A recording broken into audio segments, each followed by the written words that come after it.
Agradecemos a todos que têm estado conosco, estudando a palavra de Deus a cada semana. Vamos fazer uma oração para que Deus nos conduza.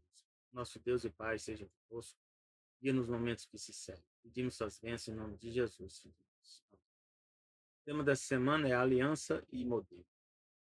Aliança é tudo, né, que Deus propôs para a humanidade, uma aliança, né, entre o céu e a terra.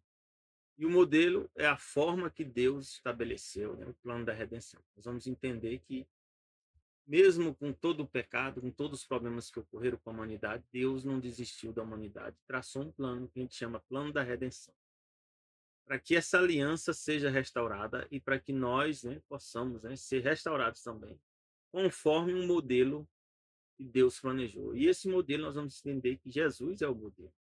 Jesus torna-se humano para criar um novo modelo, uma nova natureza humana, para que essa natureza seja dada para nós na segunda vinda de Jesus. Que bênção, né? Então essa velha natureza ela vai desaparecer e uma nova natureza, segundo Jesus, é que vai ser a nossa natureza. Então nós temos que entender que as palavras de Deus, ou seja, a palavra do Senhor, do Yahvé, elas são importantes nós prestarmos atenção a elas. E não tomarmos decisões precipitadas nas coisas que Deus nos revela. Por exemplo, aqui, em Êxodo 24:3 diz que Moisés foi e transmitiu ao povo todas as palavras do Senhor e todos os estatutos. Né? Revelou aquele Deus tinha revelado, revelou o povo e dizia, então todo o povo respondeu em uma voz e disse, tudo que o Senhor falou nós faremos. Nós podemos entender, né, que isso não aconteceu.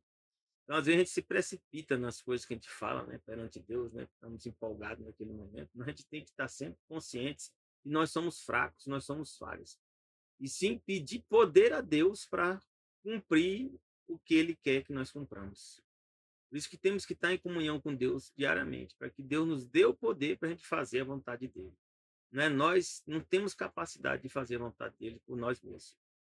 Por exemplo, aqui diz que quando Deus dá uma ordem, as coisas ocorrem. Salmo 33, 4, 6 diz assim, porque a palavra do Senhor é reta. Reta no sentido, né, que não tem desvio.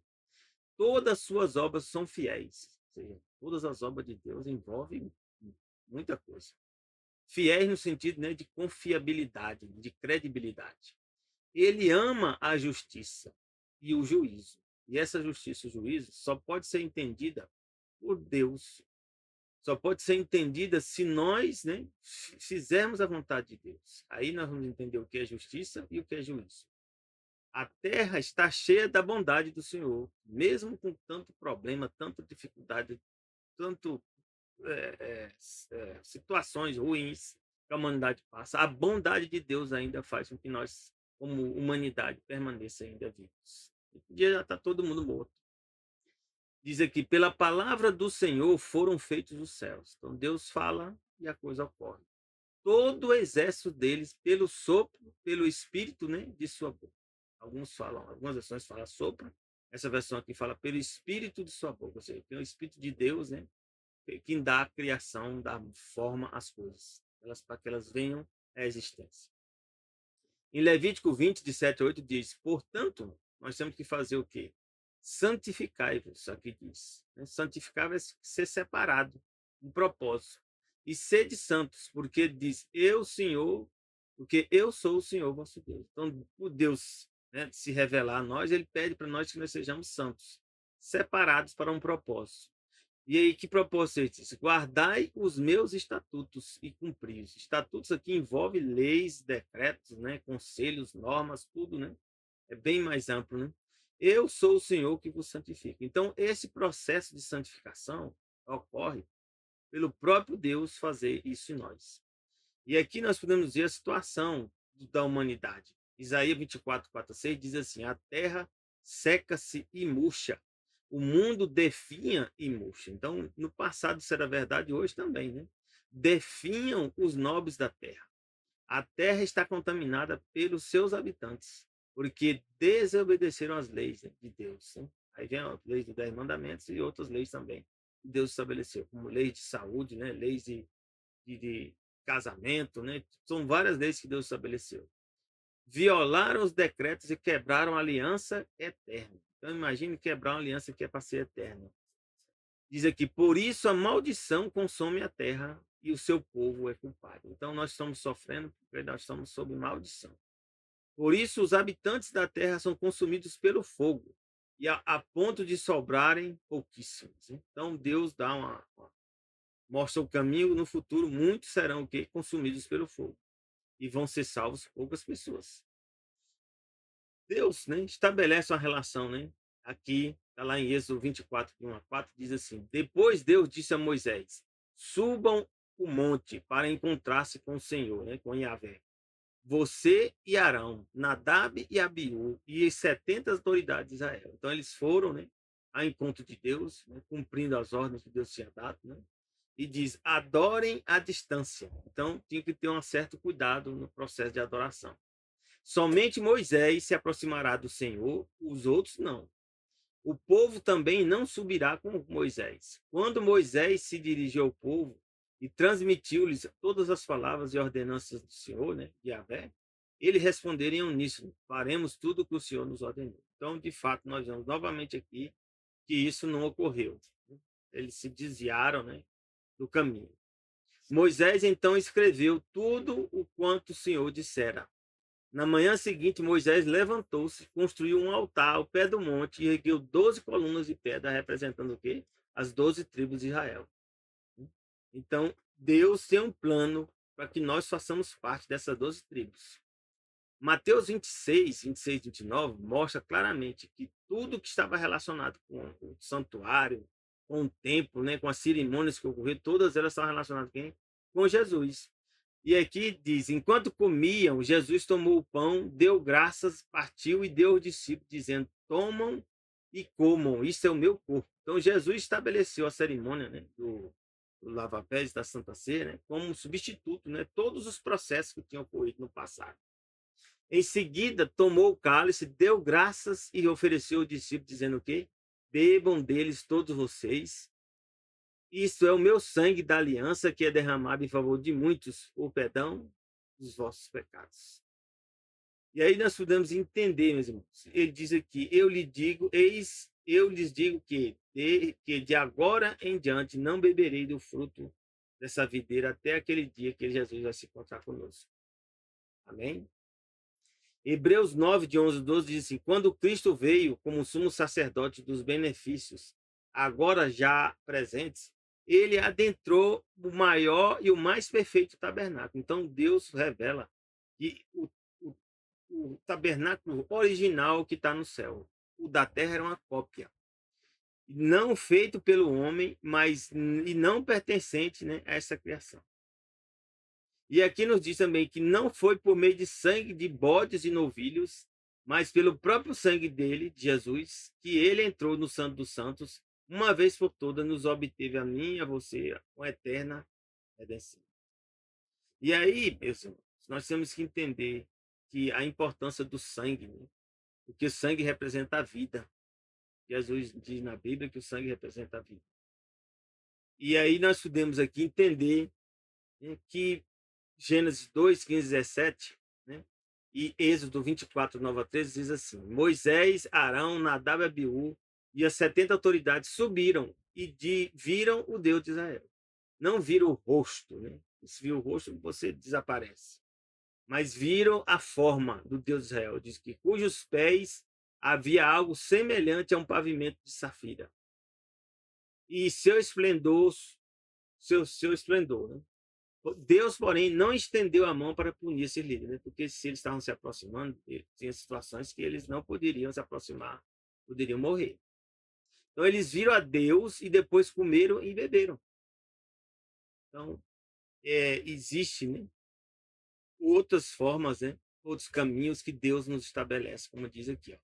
Suba a mim ao monte, fique aqui, e lhe darei as tábuas de pedra com a lei e os mandamentos que escrevi para a instrução do povo. Então, os mandamentos servem para a nossa instrução. Moisés partiu com Josué, seu auxiliar, e subiu o monte de Deus. Diz: o Senhor Deus colocou o homem no jardim do Éden para cuidar dele e cultivá-lo. E o Senhor Deus ordenou ao homem: coma livremente de qualquer árvore do jardim. mas não coma da árvore do conhecimento do bem e do mal. Então, a gente tem que entender, meus irmãos, quando a gente vê a Deus, existe responsabilidades. E Deus nos traz determinadas obrigações que a gente tem que estar atentos. E aqui a gente pode ver que Deus falava com o homem face a face. E por que não fala hoje? Por causa do pecado. Mas Deus traçou um plano para restaurar isso. E diz aqui que no dia que dela comer, certamente você morrerá. Então Deus falou aqui, na certeza que a pessoa ia morrer, mas não que ia morrer instantaneamente, né? Ou em pouco tempo.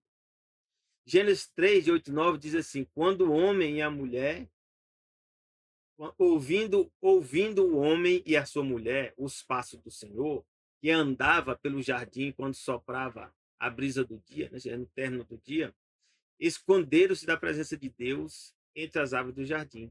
Mas o Senhor Deus chamou o homem e perguntou: onde está você? Então Deus, né, conduz, né, as pessoas, né, e busca essas pessoas.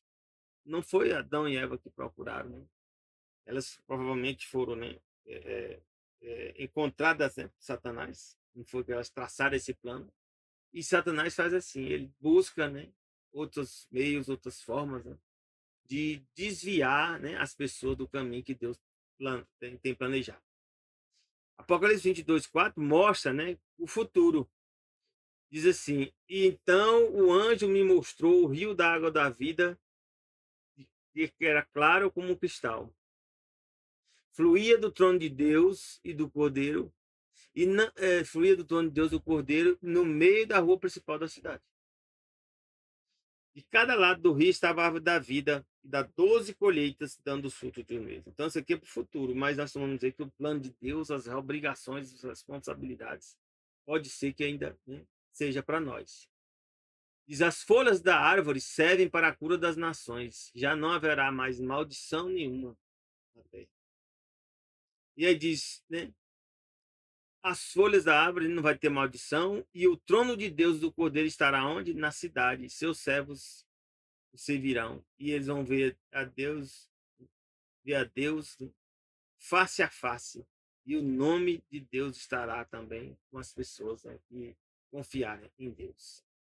E aí nós podemos ver, lembrar, né, que a gente pode estar numa situação difícil, complicada, mas Deus está conosco, comigo e com você. Diz que o trono de Deus estará na cidade e o servo de Deus servirá. Nós vamos ver a Deus, né, Jesus, que face a face. E aí nós podemos entender que o plano da redenção não há falha. Se você não estiver lá, é porque você escolheu não estar lá. Porque a mensagem diz o seguinte, para te relembrar: pois eu os tirareis das nações, ajuntarei no meio de todas as terras e os trarei de volta para a sua própria terra. Aspergirei água pura sobre vós, sobre vocês. Vocês vão ficar o quê? Puros. E os purificarei de todas as suas impurezas, de todos os seus ídolos.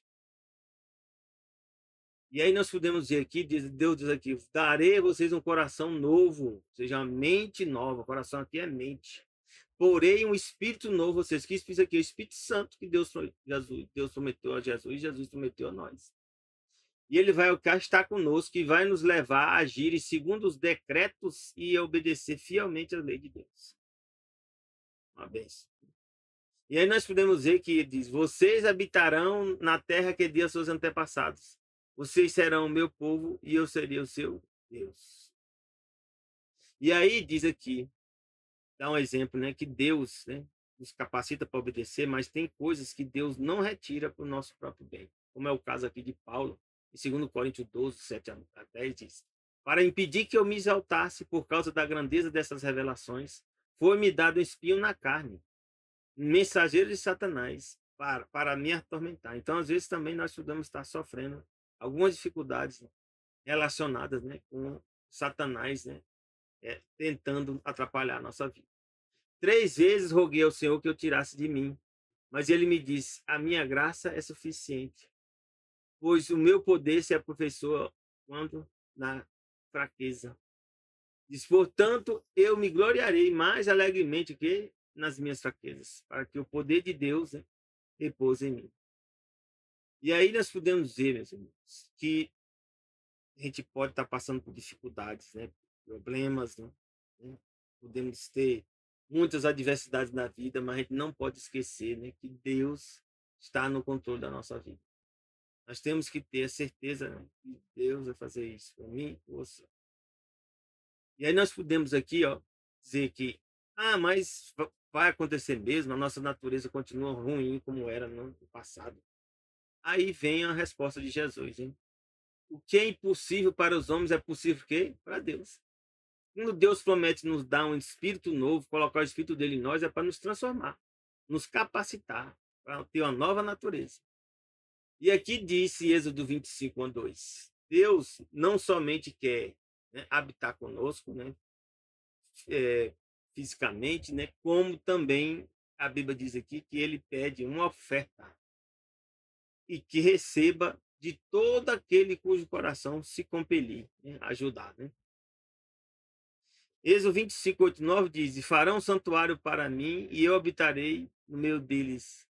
Façam tudo como eu lhe mostrar, conforme o modelo do tabernáculo, que cada utensílio que está onde esse modelo do tabernáculo.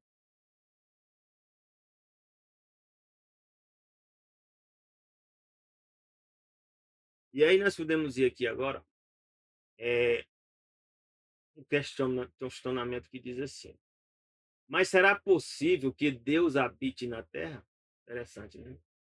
Os céus, mesmo os mais altos céus, não podem conter-te, muito menos esse templo que construiu. Então, se a gente for olhar para a grandeza de Deus, de fato, talvez nem a terra conseguisse caber Deus, né? Mas ele toma decisões, faz escolhas para que nós possamos saber que ele está conosco, comigo e com você. E aqui fala em Atos 7, 47 a 50, diz que foi Salomão que construiu a casa. Todavia o Altíssimo não habita em casa feita por homens. Como diz o profeta, o céu é o meu trono e a terra o estrado dos meus pés. Isso aqui, né? Deus falando para mim e para você. E diz: que espécie de casa vocês vão me edificar? Diz o Senhor: aonde seria o meu lugar de descanso? Não foram as minhas mãos que fizeram todas as coisas, foram. Mas Deus estabelece esse processo, né, de oferta, né, de forma, né, planejada, de forma regular, para o nosso bem e o bem da comunidade, do povo de Deus. A lição da escola sabatina fala assim: o Senhor instruiu Moisés sobre cada detalhe na preparação das cerimônias, né, do tabernáculo. Os sacerdotes deviam usar vestes apropriadas, mas o sumo sacerdote usava uma estola especial que continha os nomes dos filhos de Israel. Então Deus fala que que a gente tem que interceder pelos filhos de Israel. E esse Israel não é o que está lá agora, né? Lá na região, né? Lá onde está vendo os conflitos, né? Mas sim no nosso dia a dia, de forma pessoal. E aqui diz: todos os sacerdotes deveriam ser consagrados. Então, consagrado é separado para cumprir aquele propósito. E aí nós podemos ver aqui que o Senhor disse aqui sobre Bezalel. E aqui fala: eu escolhi a Bezalel, filho de Uri, filho de U, da tribo de Judá. Então Deus escolheu ele com um propósito. Às vezes Deus também escolhe a mim e você com um propósito específico. Diz que enchi do Espírito de Deus, dando o quê? Quando a gente recebe a instrução, destreza, habilidade, plena capacidade para testar, ou seja, né, para fazer aquilo de forma artística, desenhar, executar trabalhos, né, de ouro, prata e bronze. E também o designei, né, designou a Oliabe para filho de Aizamaque, da tribo de Dan, para auxiliá-lo também. Então, a gente pensa que as capacidades, dons, talentos que a gente tem, vem de nós mesmos. Não, Deus é que dá essa capacidade para nós, para mim e para você. Também capacitei a todos os artesãos para que executem tudo o que eu lhe ordenei. A tenda do encontro, a arca da aliança e a tampa que está sobre ela, todos os utensílios, né, da escola da tenda. E aí nós vamos ver aqui, meus irmãos, e diz assim: mas lembre-se do Senhor, seu Deus. pois ele é que nos dá a capacidade de produzir riqueza. Então, se a gente está com problemas, né, de falta de recursos, então temos que clamar a Deus. E aí, meus irmãos, aqui diz aqui, além de Deus nos dar capacidade, ele confirma a aliança, ele jurou aos antepassados, conforme, né, ele tinha prometido para Adão, Eva. Começou com Adão, né? Eva passou depois. Chegou em Matusalém, chegou em Noé, chegou em Abraão, chegou em Isaac, em Jacó, né? E até chegar em mim e em você. E aí nós temos que ver, né, que a lei de Deus que estava dentro da arca era a grande regra, né, da justiça e juízo. Então, por que Deus estabeleceu a lei? Porque ela é a regra, ela é o padrão. Lei significa estabelecer padrões. E aí diz: essa lei condenava o transgressor à morte, mas por cima da lei estava o propiciatório. E aí diz que sobre o qual se revelava a presença de Deus. Então, o propiciatório é o lugar que a gente chama de Shekinah. Deus aparecia naquele lugar ali de forma visível. Então diz assim, na obra de Cristo pela nossa redenção, simbolizada pelo ritual do santuário, encontraram-se graça e verdade e justiça e paz se beijaram. Então nós podemos ver que Deus, né, capacita aqueles que querem fazer a vontade dele. E aí, Apocalipse 15, de 4 a 6, diz assim: quem não te temerá ao Senhor, quem não te glorificará o teu nome, pois teu nome é santo. Todas as nações virão, todas as nações, diz aqui, virão, né? Elas virão ajudar, participar, né? E repor, né, o povo de Deus. Diz aqui, todas as nações vão vir à presença de Deus, pois os teus atos de justiça se tornaram o quê? Manifestos. Diz que depois olhei e vi e abriu no céu o santuário. Ó. E o que é o santuário? O lugar onde Deus habita. Lá tinha o quê? Um tabernáculo da aliança. Então, o verdadeiro 10 mandamentos, mesmo que sejam quebrados hoje, né, tenham desaparecido, eles continuam. Eles foram estabelecidos onde? No céu, os mandamentos. E diz aqui, saíram do santuário 7 anjos com as 7 pragas, né? E eles estavam vestidos de linho puro e resplandecente, e tinham cinturões de couro ao redor. E aí nós podemos ver aqui que a palavra tabernáculo significa aí, ó, esquene, tenda, tabernáculo. Ouvi uma forte voz que vinha do trono e dizia o quê? Agora o tabernáculo, ou seja, é o lugar onde Deus habita, de Deus está com os homens. Então, quando vai chegar algum momento do grande conflito, né, que Deus vai estabelecer essa regra aqui, né? Vai colocar o tabernáculo dele, né, conosco, e conosco vai viver. Não vai existir, né, governo, né, de segundo turno, né? É governo de quê? De primeiro turno. Eleição completa. E diz aqui, eles serão seus povos, o próprio Deus estará com eles e ele será seu Deus. Então Deus, né, Jesus, vai testar todos nós, a mim e a você. E ele tem um plano para que nós façamos, decidamos guardar os estatutos dele, não segundo o passado, mas segundo o presente agora, rogando a Deus o Espírito Santo, né, para que a gente possa estar preparado e venhamos vencer, né, as provas que vêm sobre nós. Deseja-te um bom fim de semana, já deseja-te um feliz sábado, que começa quando? No pôr do sol da sexta, no pôr do sol do céu. Graça e paz a ti e teus familiares. Amém.